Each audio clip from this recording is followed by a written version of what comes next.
আসসালামু আলাইকুম রহমতুল্লাহ। প্রিয় বন্ধুরা, আশা করছি ভালো আছেন। 2023 সালের অনার্স দ্বিতীয় বর্ষ পরীক্ষার ফরম পূরণের সময় বৃদ্ধি সংক্রান্ত একটি নোটিশ প্রকাশ করেছে গত 28 জুলাই 2024 জাতীয় বিশ্ববিদ্যালয় এই সংক্রান্ত একটি নোটিশ প্রকাশ করেছে। আপনারা দেখতে পাচ্ছেন।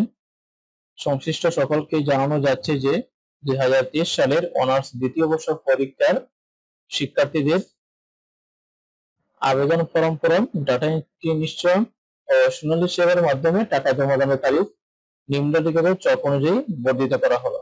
অর্থাৎ আপনাদের আবেদনের সময়সীমা হচ্ছে 25 আগস্ট 2024 রোজ রবিবার। প্রায় এক মাসের মতো সময় পাচ্ছেন। তো আপনারা যারা আবেদন করেননি এই সময়ের মধ্যে আবেদন করে নেবেন। তো এই ছিল আজকের ভিডিও। আজকের মতো এখানে শেষ করছি। আল্লাহ হাফিজ। আসসালামু আলাইকুম।